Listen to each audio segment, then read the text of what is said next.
काली काली अमावस की रात में काली निकली है भैरव के साथ में, काली निकली है भैरव के साथ में, काली निकली है भैरव के साथ में। काली अमावस की रात में काली निकली है भैरव के साथ में, काली निकली है भैरव के साथ में, काली निकली है भैरव के साथ में। वो काली काली, वो काली काली, वो काली काली, काली काली अमावस की रात में काली निकली है भैरव के साथ में, काली निकली है भैरव के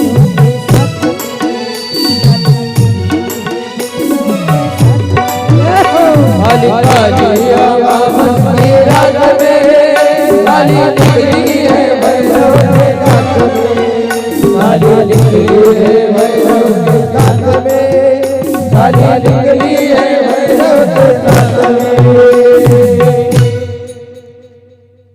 बोलिए कालव भैरवनाथ भगवान की जय। अशा प्रकारे ही सदाशिवाच्या पवित्र अशा कथा एवढ्या गोड आहे, एवढ्या गोड आहे की 7 दिवस तर पुरणारच नाही, परिपूर्ण कुठलाच कथा वाचक परिपूर्ण शिव महापुराण कथा सांगू शकणार नाही।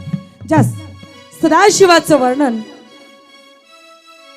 शिव भोळा चक्रवर्ती त्याचे पाय माझे चित्ती वाचे वदता शिवनाम तयान बाधी क्रोध काम, या कालभैरवांच्या पवित्र अशा या कथेच्या माध्यमातून आपण सर्वांनी एकच असा तात्पर्य आणि एकच असा बौद्धिक तात्पर्य आपण लक्षात घ्यावा की अहंकाराने ग्रासलेल्या जीवाने तद्वत कुठल्याही नकारात्मक गोष्टीच्या मागे न लागता साधू संतांनी ज्या मार्गावरती चालायला शिकवण्याकरता पवित्र असा ग्रंथरूपी आरसा तुमच्या माझ्या हाती दिलेला आहे, त्या ग्रंथाला आई समजा, या शिवमहापुराण कथेला, या शिव तत्वाला, या सनातन परब्रह्म शिव संस्कृतीला आपलं सर्वस्व समजा आणि त्याप्रमाणे, कारण शिवमहापुराणामध्ये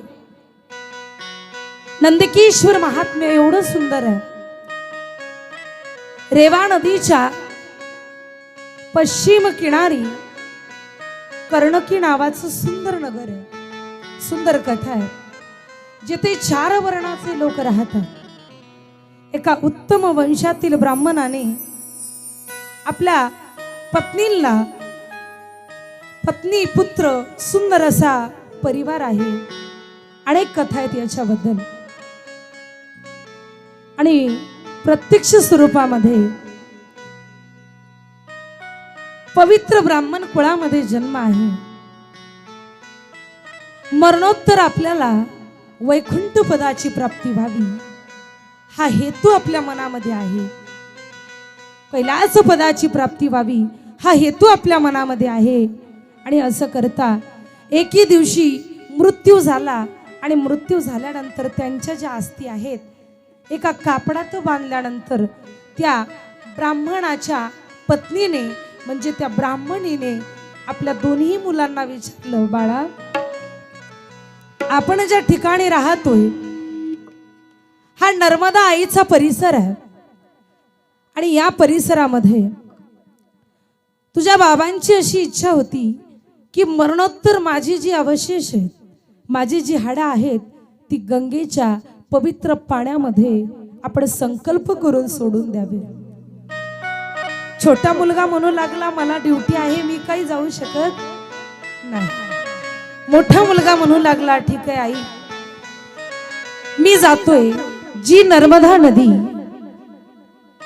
अमरकंटक सरोवराच्या पवित्र अशा शिवलिंगातून ज्या नर्मदा नदीची निर्मिती आहे, जी नर्मदा नदीची प्रदक्षिणा सर्वप्रथम मार्कंडेय ऋषींनी केलेली आहे, आणि ज्या नर्मदा नदीच्या प्रदक्षिणेने रामायण महाभारत अशा पौराणिक ग्रंथामध्ये, स्कंद पुराणामध्ये, काशीखंडामध्ये नर्मदा नदीचं आत्यंतिक महात्म्य की ही नर्मदा नदीची प्रदक्षिणा आपण जेव्हा घालू त्यावेळेस अनंत पापातून मुक्तता लाभून सायुज्य मुक्ती आम्हाला प्राप्त होते। हे नर्मदा नदीचं पवित्र महात्म्य, या नर्मदा नदीचं तीर्थ गंगा नदीच्या तीर्था एवढंच पवित्र, याचं सुद्धा तेवढंच महात्म्य.